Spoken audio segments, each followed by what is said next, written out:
Welcome to the Jaron Jarvis channel. I am Jaron Jarvis.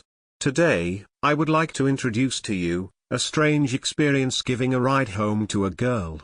Every Friday night for the past 5 years, my friend, John, and I would go to a pizza place in town and just talk for hours and hours on end. John would always have a few drinks, but I would refrain so we would have someone to drive. It's a great way to keep in touch. The pizza place we would go to was across the street from a graveyard. I never thought of it as a creepy place. The grass was always well kept and the abundance of flowers from families kept a nice bit of color inside. I always thought it was sad to see family members saying goodbye to their loved ones. I would never talk to them. Outside of John, I wasn't much of a social person. That was until one day when we saw a lone girl staring in silence at a grave. We saw her when we were walking into the pizza place and we were eating and enjoying the conversations for well over an hour, and when we left, the girl was still there, no longer staring at the grave, seemingly lost. John and I looked at each other and I'm not sure what came over him, but John walked up to the girl and asked if she was all right and if she needed a ride. I was not pleased with him offering, considering he was not the one who was driving, but I let it slide. He always tries to help people. She graciously accepted the ride and told us that her name was Jessica. She said she had no way to get home and was so thankful for the offer for the ride. We all hopped in my car and she gave me the address, and as I punched it into my GPS, I was taken aback by the arrival time, saying that we would be on the road for over 45 minutes to get to where she wanted to go. She was extremely apologetic about the length of the ride and even offered to pay for some of the gas.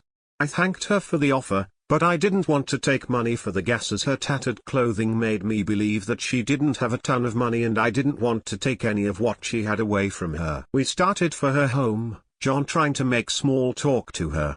He may have been trying to hit on her, but I doubt it. About 10 minutes into the ride she started to shiver. John, seeing that she was cold, offered her his jacket for warmth. She graciously accepted, but even with the jacket, she only seemed to get colder and shiver more and more as we traveled down the road.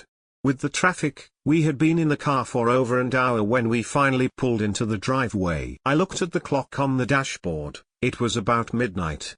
Jessica, shivering violently now, said she would get out in a second.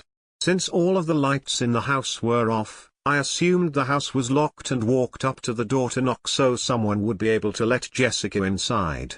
After knocking for a solid minute and a half, I finally heard the click of the lock and the door slowly crept open. Standing in the doorway was an old man, who I assumed to be Jessica's father. "Hello, we gave your daughter, Jessica, a ride home," I said, not wanting to elaborate as a gesture may have seemed creepy to him. The man looked down at me. "Jessica?" he asked. "My daughter has been dead for 8 years, what kind of sick joke is this?" I was confused. I turned to look at the car, and Jessica was nowhere to be found. John seemed just as confused as I was. Neither of us had heard the car door open, and not only was Jessica gone, John's jacket was as well. I turned back to look at the man in the doorway. Unable to rationalize this in my head, I just said, "I'm so sorry for your loss. I apologize for wasting your time." He slammed the door in my face.